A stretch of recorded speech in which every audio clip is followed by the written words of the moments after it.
What up? Going on? What's up, everybody? What's up? Welcome to the pod. Welcome to the pod. We got a special guest right now that we're going to bring in 5-10 minutes, but obviously we messed that part of the podcast up. So, Stan the man, welcome to the podcast. What's up? Thanks. We got Hold you on on. for the full hour now, brother. We can pretend. We can pretend, right? Watch. Yeah. All right, cool. He's gone. All right, cool. So He's act like back. Stan wasn't there. He's gone. Oh, yeah, let's leave him out. Let's leave him out for a minute. Let's act like we didn't mess that up. Stan, we'll be back. All right. So, lots to talk about as we work out the kinks. My car is on the fritz, so I'm not in Biobomb headquarters, so it's a little bit different of a background than we have normally. Why don't we tell a little bit about that story real fast, guys? You want me to tell you about Yeah, we you got to think keep people it want to real. hear about that? In honor of Eddie Cologne and the way the podcast used to go, let's keep it real. Tell them what happened. Oh man! So last night, I had the beginning of the work week, all that stuff. Yada yada yada. Went to the doctor's office. Everything was cool. Again, classic Mustang issues. So we got the Mustang haters and the Mustang lovers out here. So I'm glad I got Stan backstage because we call my car an EcoBoost right now, and it's not. It's a 5.5. We got to bring him back in. Call it an EcoBoost real fast. Yeah. Huh? You see, Somebody told me to turn the camera. Call it an EcoBoost. Yeah. So I get into the car, and to go pick up a prescription. And then I'm like, oh, that's weird. My clutch is stuck to the floorboard. That's amazing. I'm like, what is going on here? I'm like, it's not that cold out. That's never happened before. It was riding fine earlier in the day, like 3 hours earlier. And so pretty much I've been trying to rent a car, get things done. I got to go to California at the end of this week. It's just like, what the hell is going on? And I had it. Not only did I have to get my car towed, I had to get it towed 0.1 miles because it was kind of on a hill and they didn't want to push it. So it stuck to the board. You turn it off, the floorboard. You turn it off.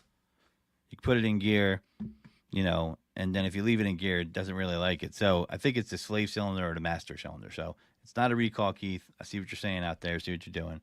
Not a recall. But my cousin has an EcoPoop. Ford fix or repair daily. I didn't see that one coming. I knew that was on. I saw that comment come in like people are chopping. Last week. I don't even have to do it. People are chopping you up. I love it. Welcome to the pod, Godfrey. We'll just bring Stan in since he likes to say I have an EcoBoost, and I don't. Well, we asked for you to pop the hood while Heavenly was detailing it. You never did it, so I was kind of. It's because I was playing golf, like disc golf. I wasn't there, and I did pop the hood on a live. It is a 5.0, but it's good. Stan did help me out last night because when we'll get into his story, at once upon a time he used to be a mechanic. I work with the mechanic, so I know some stuff. Yeah, so kind of helped me troubleshoot through it. And the thing that sucks is my main mechanic that I use because there's a lot of important people you got to have in your life, and a good mechanic is one of them in my opinion. Unless you're just rolling in that lease life where you don't have to worry about that. So my other car is getting an engine put in it, so I can't even go to my main mechanic have him do this because he's working on an engine for me. And so I had to go to this one down the street. I call him my backup mechanic. And I got to let him know, like, yo, this is what I want you to look at. Because I have this internal distrust for mechanics. It just bothers me. Because I worked in the car industry for almost 9 years. And I just know how dudes will be like, yeah, that's what it is. And they'll misdiagnose it and then try to fix two things. Like, well, you needed this too. And, I'm always defending. But, yeah, bicycle would be cheaper. That'd be great. But, you know what I'm saying? Listen. It doesn't have as nice as a roar, and neither does the EcoBoost. That's why I go with the V8. The EcoBoost is faster, I hear. Stan's got that EcoBoost V6, F-150. So yeah, they are fast. I do hear that. They just don't get that roar, man. People were salty about that when it first came out. They're like, I don't even want the Raptor because it's got a turbo instead of a V8. They're still fast. It's a 2014 Mustang. So yeah, it's paid off. So, of course, it's been paid off for about a year. Now you got to be hearing, oh, here's this, that, and this, But slave or a master cylinder is kind of like a maintenance thing anyway.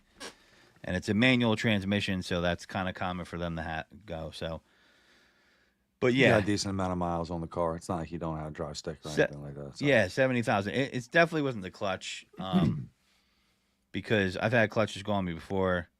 And, the fact that the pedal wouldn't move at all just tells me a ton. So the problem is the slave cylinder, I believe, is near the transmission. Correct me if I'm wrong in the crowd. So I got to get under the car to see that, and I don't have a lift.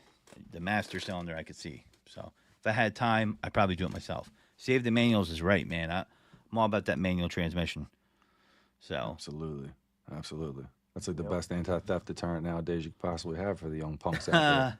or they'll just crash it, when they put it in the first gear and just go True. buck wild. True. I mean, if you got a car in front of you, maybe it won't destroy the entire vehicle, but we'll see. No, they'll just hit the tree or like the concrete post at the McDonald's or something.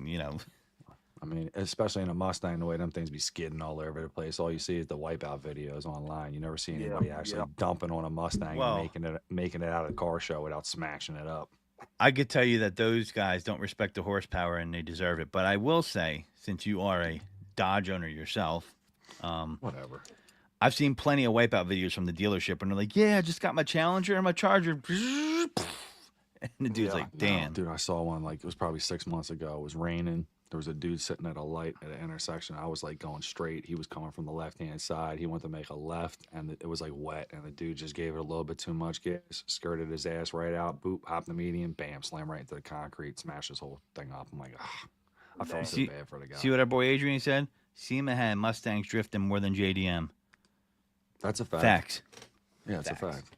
Them guys actually know how to drive them. Yeah, I do not claim to be a drifter, nor a professional driver, but I do know how to drive stick shift, and I'm just like, man. So it is what it is. That's how my day's been going. I've been trying to arrange, a rental, and I got a sweet discount code through my brother because he works at Bowen, stuff like that. So I was able to kind of make that happen. But now I'm going to be rocking a Camry for about 3 or 4 days. Like a commuter. She almost crashed her friend's Hellcat. Man, I would have been like, hell nah. Get out of that front seat. You got a really nice friend who's letting you drive a Hellcat, that's for sure. Right. I like a lot of people in my life, and nobody's getting behind my Dodge at all. Chilling in my egg of a GTI. I'm not going to lie. Back in the day, I used to be a VW guy. That's where I had. I always wanted a GTI. Like, if I was ever going to get a little, like, zipper or whatever, like, 100% I would probably be a GTI. Yeah, that reminds me of something we're going to talk about tonight, which is customer service and dealing with your clients. And I had a guy who bought a GTI from me with a warranty on it. Give you a picture into how dealerships try to run sometimes, good and bad. He bought the warranty, so he was driving. Apparently, I don't know, the way you take corners in those things, the oil pan sometimes can kind of like, I don't know, cause like a deficit in the oil pan and then cause the motor to malfunction. Anyway, I believe it was a GTI V32 or whatever they call that. Anyway, it was the expensive one where the motor was like $8,000. So this sat at like this no-name Volkswagen dealership for like 2 or 3 months, and Capital One was calling me, and they didn't want to put the warranty through because it had a cold air intake on it, which was complete bullshit, BS. So I backed the customer up. I just like stood there. I was like, listen, what he didn't know, or the warranty company know, is that was sold to him that way with that cold air intake on it. The finance guy traded it in. So you can't sell this dude a warranty and then like, oh, you're Beach Street because you sold him a warranty with that on there. So eventually the dealer principal stepped in and paid the $8,000 for the engine. It was the right thing to do, right? But there's a lot of, we're going to talk about that later tonight, where you get into situations and there's different paths you can take. What would you do? We'll play a little game between Christian and Stan here, I'm curious what their answers would be. We'll give them a scenario. When you do this. You did that last week with me too. You're like, oh, we're going to play a little game. I'm going to ask you a question. I didn't know you were doing this. Like, yeah, co-host. You're supposed to tell me about this stuff before we get online together. That way you don't hit me completely off guard. Well, it's not. I mean, Stan, it's cool. We can surprise him. He's the guest. We're not going to let him know what's going on. But you got to let me know what's going on. It's not as organic if I do it that way. It seems rehearsed. We want fresh here. I wish people could hear the rehearsal we had 10 minutes before this pod started. Yeah. That was I heard it. So what's up? Let's get into it with Stan a little bit. Stan the man, what's going on, brother? What's up, man? Not too much, dude. A pleasure meeting you. First time. Appreciate you guys for having me here. Absolutely. Godfrey told me a lot about you. Whatever. Looking forward to hearing a little bit more about your story. Hope you didn't take any offense to the little thumbnail we had. It was kind of a little paying homage to Eddie and all them guys when they make their videos with products and stuff. They're like, does it suck, or is it that good, or is it Yeah, bad, or no, whatever. So, I just forgot to drop the is either Oh, in on there. listen, Stan gets no gloves. He gets no kids' gloves whatsoever. He gets bumped up. He's Okay. the Okay. bumpers go in. Listen, Okay. yeah, don't worry about that. But yeah, I've gotten to know Stan through TikTok Live, which I think is really valuable to the TikTok community. Or, I'm sorry, detailing community rather. It's very interactive. People talk to each other. You get to kind of like see what's behind the post and behind the products and things of that nature. So forget. Oh, that's how I met Stan. I met Stan by creeping into his inbox. I slid into the DMs. I was like, "Yo, you want that bio bomb sample?" yeah. It took him Okay. 50 tries, but I finally Yeah, I responded. think I texted him. I was like, "I think you hate. Do you hate me?" Like I think I said something like that. Yo. So I No, I finally was got. just busy, man. It's like Yeah. you always during the day is bad time. Hmm. These are things we need to learn. So please help us out. Little side point that you like there, Christian. Stan's a Battlefield guy, but that's a different conversation. So, Hey, my guy. That's what's up. so That's what's Yes, up. sir. but We're gonna be buddies after this for sure. We definitely Funkin homies now. yeah. So he, I got to know him. Stan, despite the way he might come off, he's a very inviting individual. You know what I mean? So he was. We were talking. Um, he was learning about my product, learning about him. I started jumping on his lives, and it kind of went from there. And it kind of spider webs. You get to know people. So you hear all these detailing stories and things of that nature. And I felt like Stan's story was kind of interesting because he wasn't a detailer like right out of high school, right? Tell him your No, story, Stan. Like you can leave in and what out what you want to, but like tell him like how you got here, the different states might you've been to, and the couple careers that you kind of tried out before you settled on detailing yourself. yeah.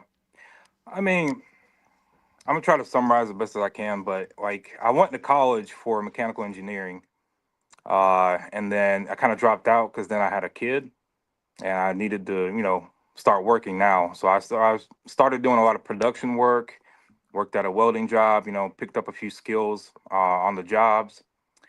But then eventually I ended up working for my buddy as a mechanic's helper in a way. I learned a lot of stuff there. But then that's kind of where I segued into detailing because my buddy was like giving me ideas. Like, well, I keep hiring a detailer, to clean some cars because he sells some cars on the side too. And I thought about it. I started, dabbling in it.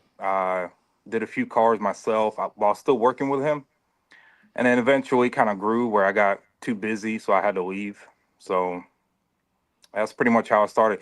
And the other thing is another why I started working with my buddies because when I worked for production, having managers and supervisors, it kind of sucks. So I kind of decided I'll never work for anybody anymore.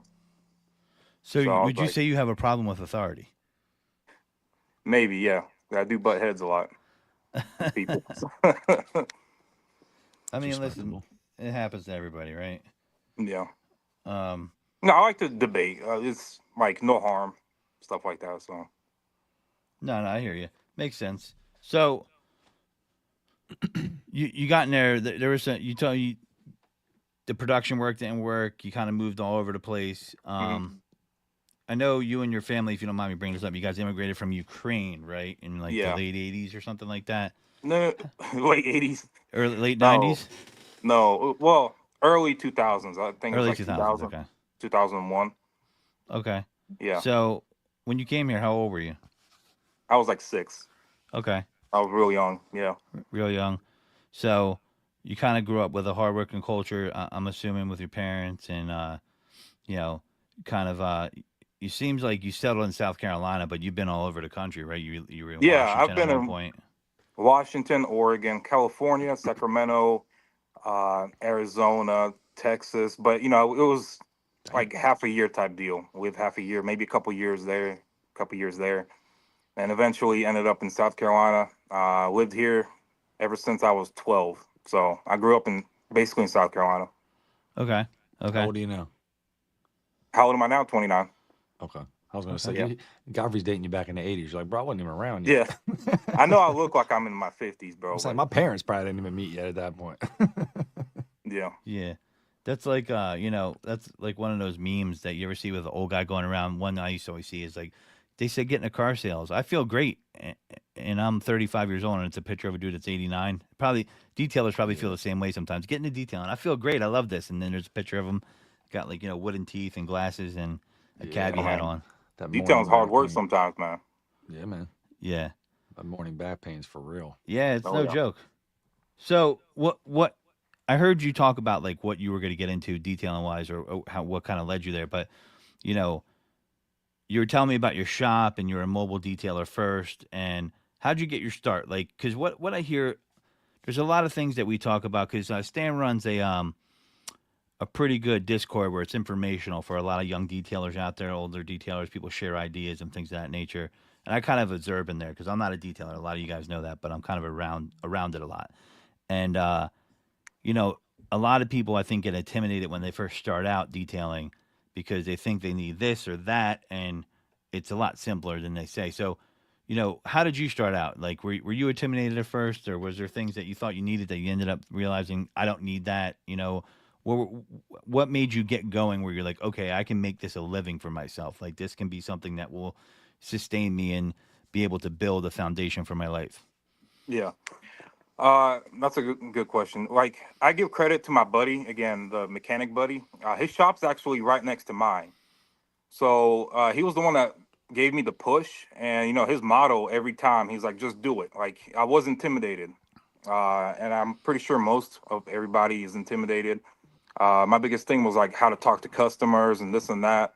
He told me just do it. You'll learn as you go. That's the best way to learn, especially with like learning how to detail, learning how to talk to customers, learning the process, the negatives, how to fix that, stuff like that. So, and then, I started out with, because my biggest problem was like, I don't have the money, right, to get me a van, this and that. I had a 1999 Honda Accord Coupe, a two-door, right? You're And detailing out of that? yeah, first two I like years. it. I That's like it. savage, man. Two Yeah, door. I have a That's couple of savage. pictures of it. Yeah. And so I told him I don't have a rig or anything. He's like, just do it, just get you some stuff, get started, and I did. So what I did was I took off the passenger seat and the rear seats just to have room. Oh, there you And go. and Wow. Did a seat delete for the detail yeah, get up. yeah. For It low. didn't look Yeah. as good pulling up, but you got to start somewhere. And I was like, I'm not gonna getting no loans, this and that. So yeah, Yeah. So that's one thing I do hear that people do get a little bit of out there in the detailing world, I hear in the echo chambers, you will, that they get caught up on what their rig is going to look like initially, what kind of car they're going to have, how they're going to get it around, and they're looking to be have all their ducks in a row before they become functional as a detailer, yeah. right? So how long did you rock with that Honda? About 2 years. About 2 years. And then there was a time where I tried to do it at my You house. said what? 2 years? 2 years. Yeah. Uh, and here's one thing I noticed: when you're like a beginner detailer, I didn't have nobody to mentor. Everything I learned was by myself. So Hmm. like within the 2 years, and then once I started getting the hang of it, uh, you know, I started scaling. Well, I guess improving exponentially. But there was a time that I've detailed out of my house, and the reason why that didn't work out is because I had customers come to my house like at 12 o'clock at night. You know how you get yo, customer calls yo. real late. I have people calling me at 2 a.m. Trying to book a detail, and I felt sketched out, so I went back to being mobile, You and had then dudes. finally, You had dudes showing up like, yo, is the party here? yeah, pretty I much, heard Stan the Man is here detailing at 12 at night. What's up, yo? yeah, I can't. yeah. It was just a little weird sometimes. It's like, I but mean, yeah, yo, eventually, dude, that I respect that grind. Let me tell you something, man. I respect that grind. I mean, because you know, I talk about a lot of friends that have all kinds of different ideas in different spaces. I'm guilty of this too. And one thing that a lot of us do when we have these ideas is we just got to do it. You know what I mean? hmm You just got to do it. And you're like, but I need to. And I am definitely not one to preach about how not. I'm in that same stage with certain things. Don't get me wrong, right? I'm not saying I'm perfect, but you just were like, I'm gonna get it. You know what I mean? Was there a turning point when you were like, you know what, man? You're giving your buddy credit. You're like, I fuck. these factory jobs. Fuck this. I can't do this, man. Like I cannot Yo, you be trying to around these people. demonetize this real fast? Let me just put a pause in there real All right, fast. hold You on. trying to Yeah. Beep demonetize this real beep. fast? Hold on. Sheesh. My I got something goodness. for that. You're supposed to do it when you curse. All right, hold on. There we go. My bad. I was late. Like you always are. Yo, I'll curse right now. All right, it All right, works. All right, cool. We're good. We got cool. the dump button. All right. Get ready to dump on me next time. I'll let you know. But I'll put my hand in the air. So, uh, what was your so turning point? so yeah. My turning point was, I mean, in the back of my head, I've always had this thing where I wanted to try to start some kind of a small business. I just didn't know what until I worked with my buddy. Because I was thinking, it's like, bro, I'm gonna be working 12 hours, 7 days a week. Because at this welding job, that's what I was doing for 2 years straight, right? Good money. But that's the thing, like, having good money, this and that. I grind too, right? But it's like, are you gonna be doing this for 50 years straight, right? So, once I did first couple of details because my buddy pushed me to do it, right? It felt nice. You made good money on your own. You don't have nobody bossing you around. It's your own rules. And after that, it became addicting. So I'm like, this is what I'm gonna be doing. Mm, mm. Yeah, so that makes a lot of sense. What I wanted to ask you too is because this is a transition I see a lot of people trying to make that you made, Hmm. which is mobile detailing to the shop, right? A lot of people talk about the leap to do that because there's a lot of responsibility there. You got more Yeah. overhead now. You got your rent. You got your electricity. You got your commercial insurance. You have all this other kind of stuff that you're gonna have to worry about. You were telling me earlier today when we talked that the rent that space you're gonna need commercial insurance to be able to do that, right? So, you know, what helped you make that transition, right? Like, because that's something where I feel like a lot of people have trouble making that leap, and they may. There's not. Don't get me wrong. There's nothing wrong with being a mobile detailer. That is a great hustle. It's needed. It's a service that's needed. Yeah. You still do mobile details yourself, even though you have a garage. I know you were telling me not as much, but what helped you make that transition? Because there's a lot of people that want to make that jump that don't. Yeah. So a lot of it was weather. It kind of gets tiresome. So I kind of expected back in my head that you're gonna have pretty huge overhead. That's something I'd have to get ready for. But like right now, it's raining outside, right? I don't know if you guys can hear it. It's pouring down pretty bad. But when you're a mobile detailer, that kind of sucks. So there's a hassle with mobile detailing. There's good money. Also like the heat. I have pretty bad heat stroke sometimes. But that's kind of what made me go the shop route. But I kind of I guess went for it and then decided I'll figure out as I go because first 3 months, 4 months, I had very little clients because I lost a lot of clients. And I had a buddy tell me that if you're working by yourself, because I am a one man army in my shop for now. Uh, Respect. yeah, because I want to test out the area, see how it's like, uh, and see how this winter goes before I hire somebody next year, right? Now, did you just get the But shop? yeah, I got it. Well, this is my first official year being in this area. Full year? Yeah, full year because I Nice, dude. moved in December. Congratulations. Yeah, I appreciate it. And I learned a lot. There's one thing I would say is before you get a shop, just make sure your finances or I guess your bills are set because I lost a lot of clients. I lost about 40% of my clients because I quit mobile detailing, and you can't really.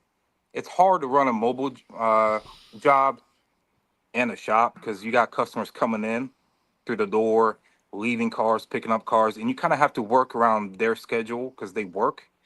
A lot of times I have to accept cars. My schedule says 9 to 5, right? But I'm always here late because they work till 5, 6 o'clock, stuff like that. But overhead also. So having a shop is nice, but it's like I have about $5,000 of overhead instant right? As soon as I got my shop. So it's like I have to make up in $5,000 worth of clients monthly to make the same as I did when I was mobile. So that's one thing that you have to keep in mind before you go into the shop. You just have to kind of prep, especially if you have like a family. I don't really have. I mean, I have a family, but they're in other states, so it's kind of easier for me to like dive into things, Sure, kind of yeah, risky moves. sure. But I would definitely plan and maybe have some kind of I don't know, Contingency. financial help. Yeah, yeah, Yeah. yeah. Yeah. Where do you feel like you're? I mean, obviously, ceramic coating is probably one of your biggest money makers for you. Yeah, but I'm still a little bit struggling with that. I'm not gonna lie. Uh, Mostly it's interiors. I'm a big interior guy. So when heard you We on the last we podcast, I like to was we like to yeah, hear that. respect. Yeah, I heard you We were like our interiors here at Bio Bombs. yeah. In Facts. winter times, that's my biggest seller. I make a lot of money, and like I've done them so many times, like disaster details. I've done so many of them that I can knock them out pretty decent with me being a one man army. Christian, this guy, I've gone over with him how he does his details. He kind of reminds me of you in this way. Like, Okay. so if someone has like moisture in their car, this dude, I was telling him how to use the bio bombs and all that. He's like, I'm removing the carpets. Like he's removing everything out of the car. Like I'm not joking. He's removing the carpets, the paneling, like anything he needs to get there because his thing is he wants to get to all the water, right? And I was just he showed me this job he's doing. I was like, man, I can understand why. It wasn't it you had that moldy, really moldy Yeah, Jeep, right? mold everywhere, and then when you lift the carpets in that video, I have it on my Instagram and TikTok. There's maggots. There were still maggots underneath. Ugh. So that's Oh, just one of the reasons why. Because the oh, vacuum and the extractor, it can't suck up anything underneath because the foam padding's thick. Sometimes they have Yeah. a liner underneath, Yeah. and there's water beneath that. So you gotta. yeah, man. Yeah. Anytime But anytime I see maggots, I have a problem, and that's me. I can't stand. I'm just like some people could look at it like right in the eyes, and I'm like, oh my god, because I just smell yeah, starts to enter my memory. But that's And the tough, man. Yeah, the part that gets weird for me is you start thinking about like, okay, well, like there's stuff in here long enough, obviously, for maggots to like form out of thin air, right? So yeah, like that gets me really like, ugh, you know. And then it's like as you, especially in like disaster details now, I'm sure you could say like you peel back the carpets or whatever, and you see all the stuff underneath, whether it be like mice or feces, yeah, whatever it is, and you're just like, oh gosh. I'll never eat rice again. Thank you, devils in the details. Wiggly rice. Rice is over for me now. Thank you. yeah. Yeah, I wouldn't do that. But yeah, that was a fun job. But Is there a job that you have turned down that it was too bad? You're like, nope, no mas. I'm not doing uh, this. I'm out. now because I'm not trying to like, I guess, brag, but I had a lot of experience with really bad interiors, right? So I'm pretty confident, and I take on every job right now, right? And I'm, with certain things that I know that I can't get out, and I'm transparent, right?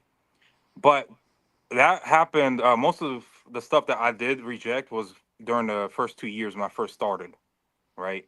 But it was one of those things where, one man job, mobile, hot weather, sun, South Carolina gets pretty humid in here. It'll be like 95 degrees, 99 degrees. You're sweating your ass off. And then, yeah, there's sometimes where you're taking, for like a $200 interior job, which what I charged back then, right? For something that I should have charged way more. It was like a 10-hour job. Right. So it's like midway, I cut the losses. I just, there's times that I just, Yeah. I'm sorry with the equipment that I currently have, but I don't just ditch them, right? You got to still be professional. So I just explained to them my situation. It's like, I'm sorry, I apologize. I'm not going to charge you for this and that. I'm going to, Oof. it's going to be my loss. It sucks, but, It's a learning experience. it Like is, yeah, it is a you learning you experience. learn Next real time you, fast. You're like, I need a tornador. I need to make sure I got yep, my compressor hooked up. I need to yeah, get yeah. bigger And that's the compressor. thing. I didn't have my tornador and compressor for first 2 years also. That was until I got kind of back to my I tried detailing out of my house. That's when I got it. Man, I was like, dude, where was this all my life? Yeah. I Sometimes Yeah. gotta you look I gotta back at some dive of into these this house tools. detailing. I have to dive into this real quick.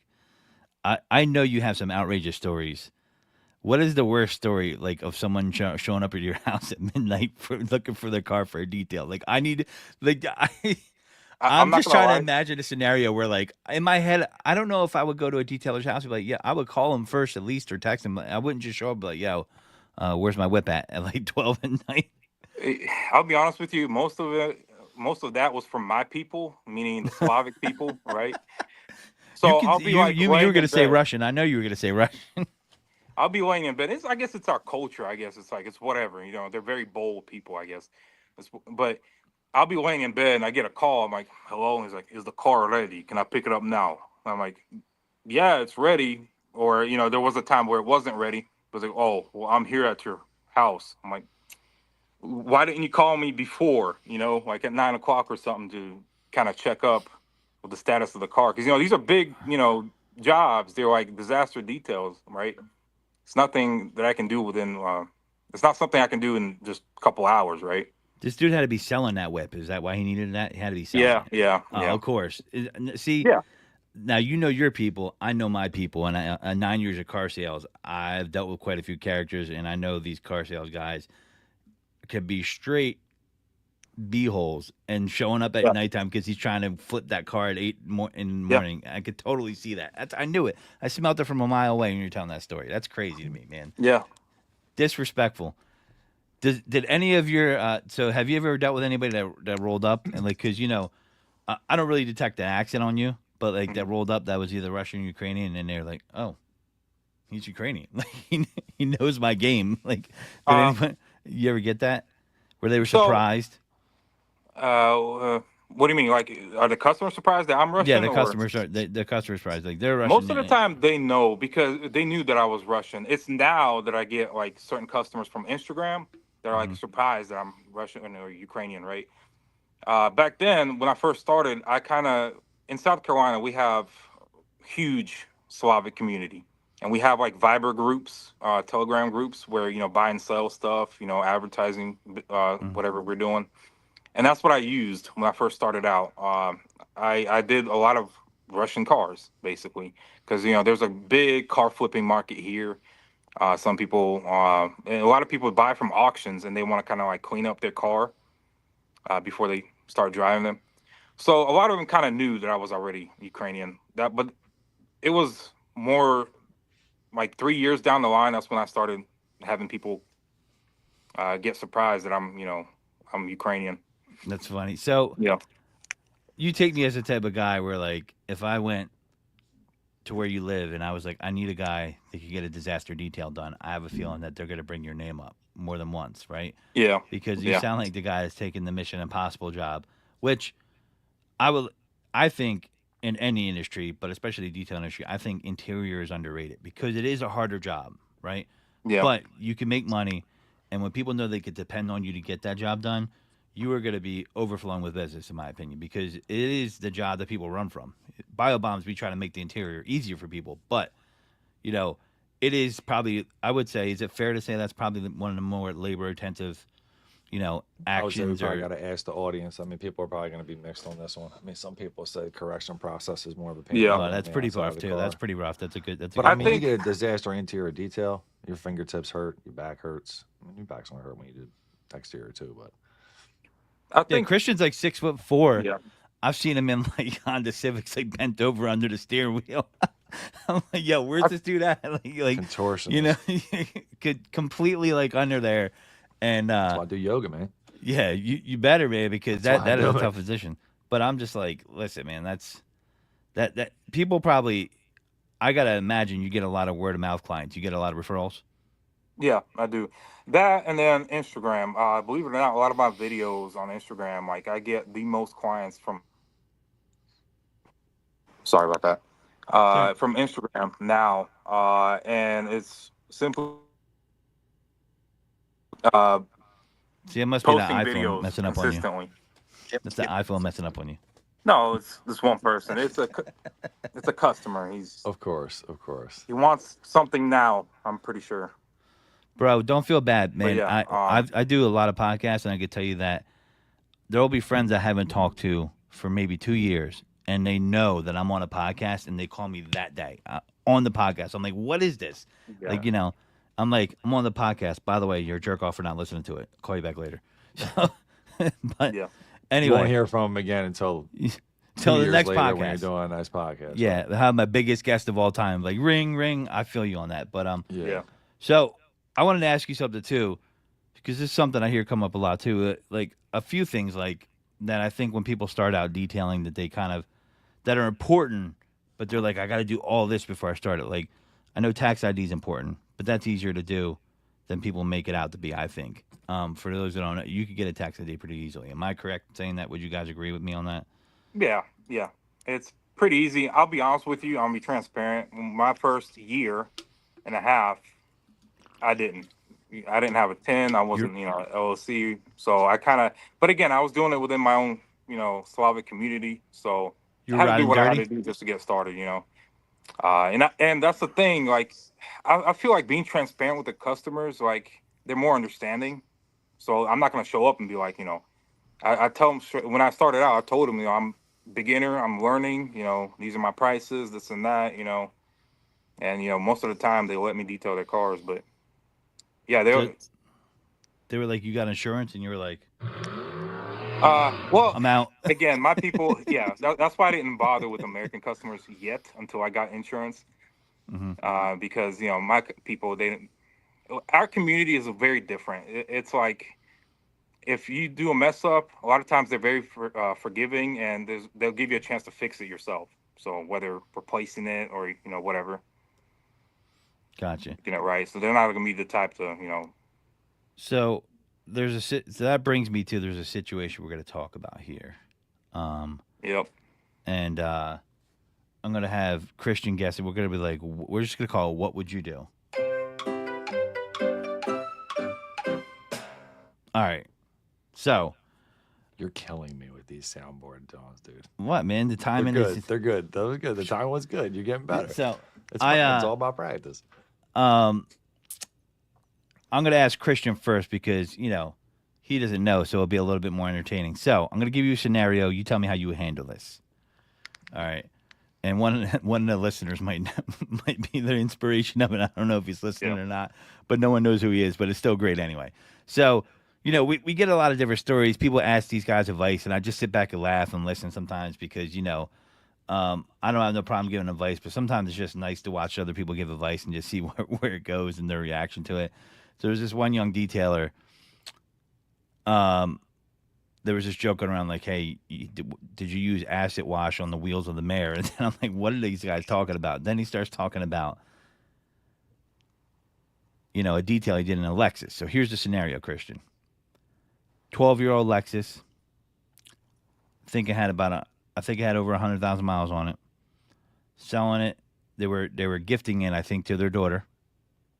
Tell me if I'm getting the details wrong here, Stan. And he was doing interior cleaning, obviously.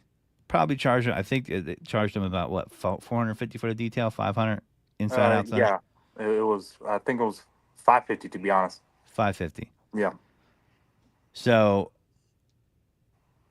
the leather seat, he says, was kind of slow going back and forth. So he gets in there, he's cleaning. That's because it's a Toyota and a Lexus, man. Them things are the slowest seats in the world, bro. Right. So he starts pushing it with his shoulder, apparently. Am I getting this correct, Yeah. Stan? Yeah. Starts pushing it with his shoulder. Like And then pushing or like aggressively like pushing into it because Well, you're getting his words mad. slowly pushing it, so we don't know what exactly that means. But So I do know that no matter what, you should never try to push even if it's turtle slow, a power seat, right? Yeah. So he does this, and I don't even know if he finished the detail job, but the lady was mad and said he broke the seat, and she wants him to replace it. So scenario here is she took it to the dealer, so of course the dealer's like, it's $800 to replace the seat. Now here's my thing. This is where it gets kind of dicey, right? Would you pay the $800, right, or put it through insurance? I don't know if you had insurance. If you did, I'm going to assume you didn't. Pay No. pay the $800, so you didn't have insurance. No That's insurance. number one. So you pay the 800. Option B, you try to split the cost with her. Hey, this isn't a brand new car. So I shouldn't have to pay for a brand new seat. There's wear and tear on it. Maybe you split the cost. How much the dealership say it was going to be? 800. 800. And then Yeah. C, you block her and you run from her. What's which option do you take, Christian? Or do you have a better option out of those three that I No, I mean, present I to think you? everything is negotiation, right? And the way you present things. If the guy was throwing, I find it hard to believe that you could break a Toyota seat anyway, even if you were pushing on it. I mean, I've been working on those cars for years. They are a really slow seat, but like the Hmm. actual, like Super slow. the gear that they got is pretty solid. Like the seat itself, like you could throw your weight into it. It doesn't really go anywhere. I would try and negotiate, you know. I mean, I would try not to eat the whole thing, but if you had to eat the whole thing, you had to eat the whole thing. I mean, it's just to me, if you could get her to budge and be happy with, going halfsies on a baby, then I would try to Yeah. do that personally. And this is If you coming from got to eat God. it, you got to eat it. And the only reason why I'm saying that is, we can get into my story for this a little bit later, another podcast or whatever. But I mean, I've actually had a car get stolen off the lot Oh wow. while I was literally working 2 cars up from where my van was parked at. Some little dipshits probably challenged each other, like getting out of school or whatever. And was like, "Yo, man, bitch, you want to steal that car?" And the dude's like, "Yeah, I'll do it. I don't care." And then literally just jumped in and started hot boying with this car that I had the key in. I go to drive. I'm like, looking. I'm like, oh, okay, maybe a salesperson or whatever took the key from me or the vehicle, because they do that all the time when you're working out at the lots. Like you could have 10 cars or whatever, and they just go in the back of your van. They're like looking through your shit. They take the key, they grab the car, and they leave. I'm in the middle of the city. I'm like, yeah, whatever. Somebody probably took the car. I clean the rest of the cars I have to do or whatever. It's probably hour and a half later. Car didn't come back yet or whatever. I'm like, all right, it's starting to get me a little bit worried. I'm like, but this has been happening for 15 years. It's no big deal. Go to get my invoice done or whatever. I'm looking around the whole dealership. I don't see the car parked outside anywhere. I'm like, okay, starting to get a little bit more worrisome, whatever. I go into the used car manager's office. And I'm like, yeah, man. It's like, anybody showing the 2014 CRV or whatever? The guy's like, no, I don't got nobody on it. I'm like, well, I'm not sure how to say this, but I think somebody might have stole it. And they're like, what? Dang. I'm like, I don't have the key. It was out in my name. I had to go through this whole embarrassing conversation or Oh my whatever. God. And the GM wasn't really the kindest guy or whatever. The used car manager was more understanding towards it or whatever. But yeah, ultimately, these little dipshits jumped in the car and stole it. Do you still have them as a client? Yeah. Wow. Dang. I absorbed the cost of the car. Now, the wildest part about this, and I hope nobody from the dealership is actually listening to this when I say it or whatever, they actually whacked me full price for the car, which I just found absolutely insane. Wow. Like not like the cost they got the car from, but they actually like sold the car to the insurance company for what they would have sold it for and made me absorb the extra 4 or 5 grand or whatever it was, like compared to what they took the car in for, which Bruh. again, if I had a Dang. choice, I would probably fight that and say, hey man, that was kind of a jerk move. But in the same sense, if you're getting a couple grand off a dealership every month or whatever, it's kind of like, all right, well, eventually we'll get this back. It's just going to take some time. So Yo, you're a better man than me. I would have been doing roundhouses in there like Ken and Ryu from Street Fighter. I'd be like, what? I'd be like, oh, dude, it was terrible. I like literally, I was sick to my stomach. I like drove home. I could barely like do I remember anything. talking I to you that wasn't- day. Yeah, dude, it was depressing, man. I, they would have asked. They would have told me how much, and it would have just been like this. Did you say MSRP? What? I'm sorry. I Yeah, don't. the What did I MSRP hear right me, there? bro. Yeah, the MSRP me. Yeah. And of Oh, course, man. like, you know what I mean? I'm driving home. It's like, the one lady from the dealership, hey, Chris, like, I'm the person who deals with these things when they happen. Oh, don't worry about it. Like, it's an accident. We'll probably cover it through our insurance. Don't worry about it. Yada, yada, yada.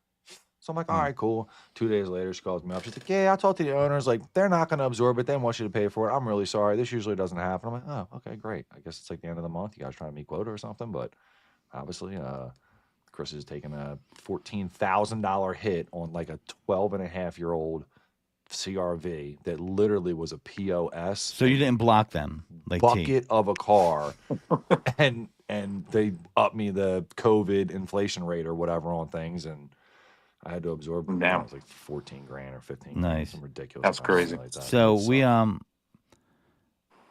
So that now I'm going to ask you for your answer, but Uh, lesson in the story.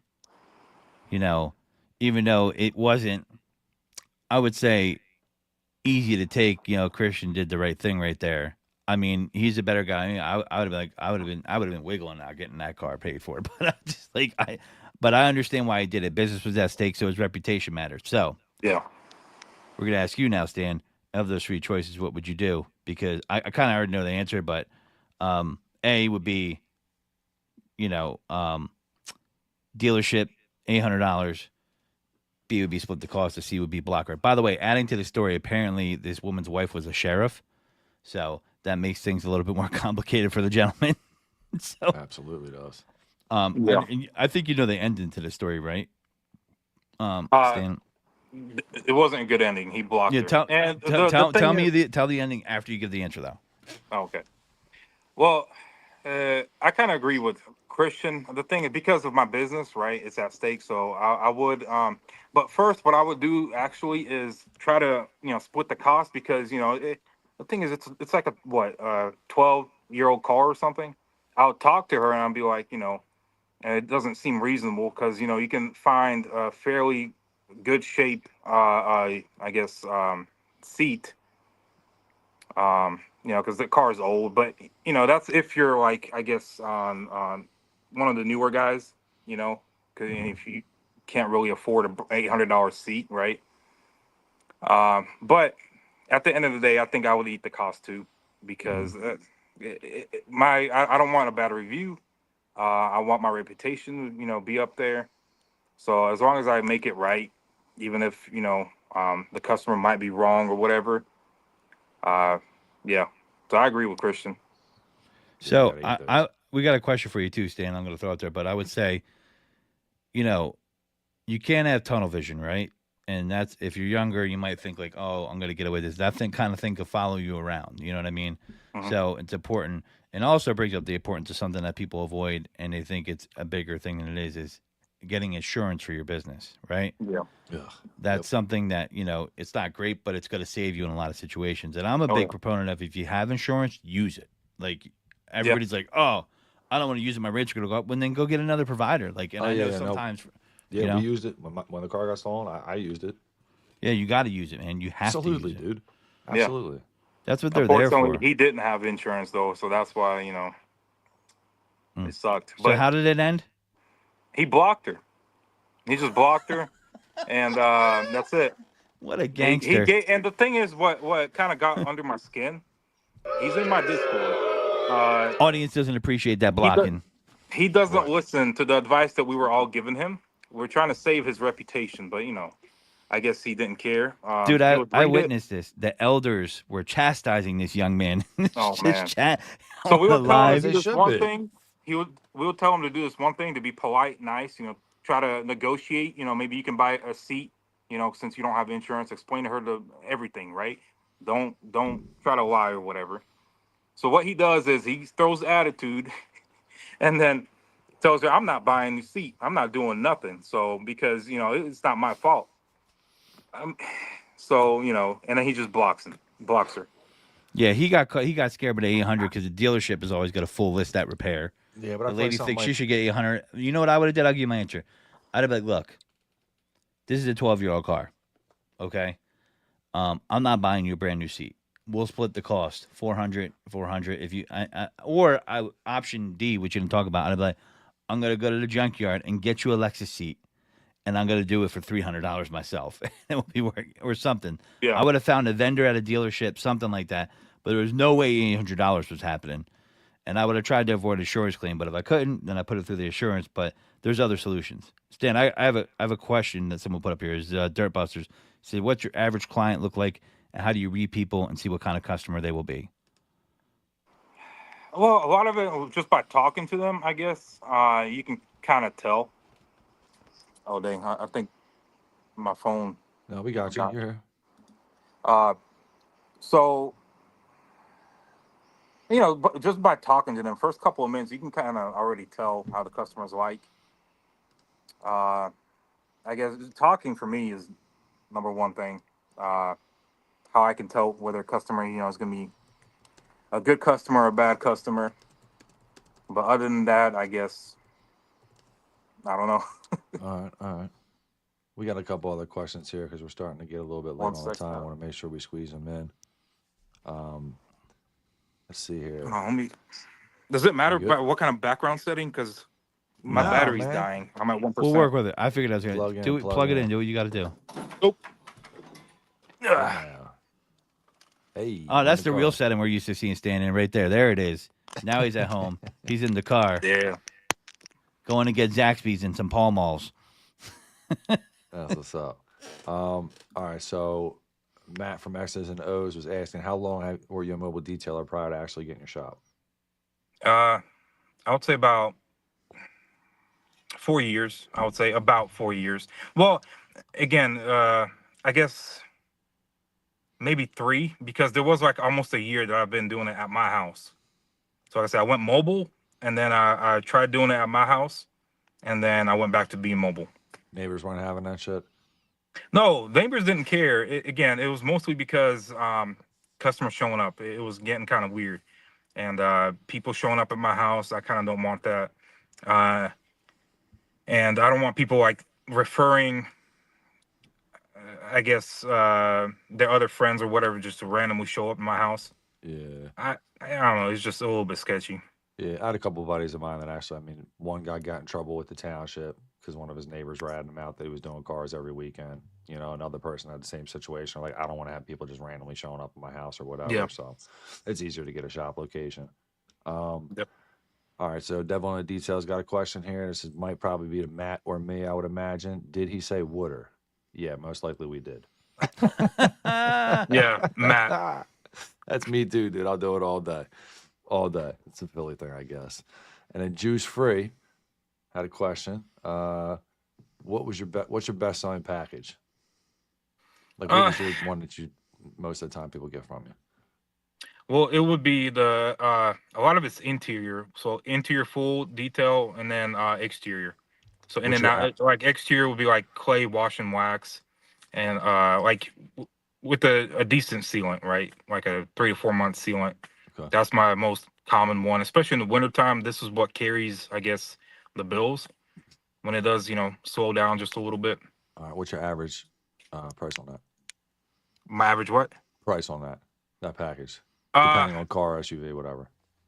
so it depends. I would say 350, and depending on size of a car, SUV or whatnot, 350 to there's been up to $600, Okay, and the just for the most exterior.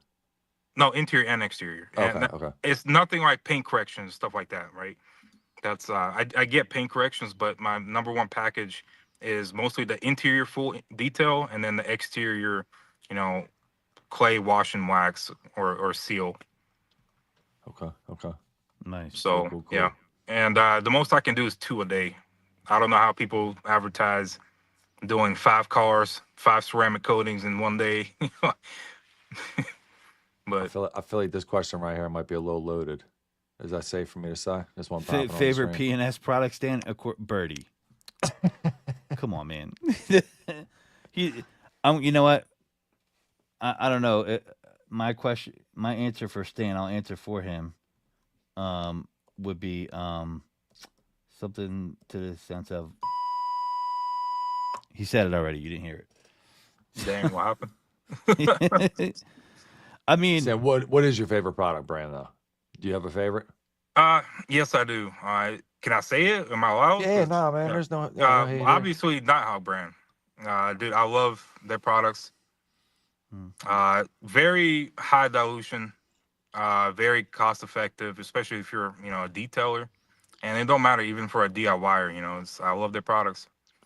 And then second best, I would say Coach Kemi is my Okay, second favorite. okay. it's a So good yeah, one. So there is one product the tire dressing product, right? Is it? Am I saying it right? Is that? yeah. I've Uh, always noticed that. That seems a really good product because DIYers can use it, and then detailers are SGS, yeah. SGS. Yeah. So SGS from Nighthawk brand. That's very good dressing. Tyler's asking, what's your single stage polish go to? Like, what's your go to one step? Single. So single stage. Again, currently, double tap is a good one-step polish, and then pads. I would use like the Lake Country yellow pad. Orange pad. The Rupes yellow pad, or sometimes if the clear is a bit hard, I would use the 50/50. What are they called? Eurofiber 50/50 pads. That's a good one step. They're a little bit aggressive, so I would use that for like harder clear. But as far as like one step polishes, I don't do like an all in one where it has sealants. I like to apply that separately. So I would use something like 3D1. Double Tap is my favorite one from also Nighthawk brand. Uh, 3D1 is very, it's not as aggressive. It'll get the job done, especially if you're like a beginner. Um, what else? I think that's about it off the top of my head. All right. Delgado, ask him which y'all's favorite bioscent bar. Mine's Pop and Cherry. I had to throw that one up there personally because a couple of the boys and Thor and me got this thing going on with Pop and Cherry. I'm a big fan. They didn't believe it sold as well as it did. Funny you say that. That's his favorite scent. Delgado's one of my guys. He I want to loves try Papa Pop and Cherry. Cherry. He loves Papa Cherry. Delgado loves that. We'll get Probably- you one out for sure. Yeah. All right, so real fast, guys, before I forget, we got to do a giveaway before the podcast is over. So the guys over at the House of Rags are nice enough to be sponsoring some giveaways. We're gonna have a couple more coming in the coming weeks.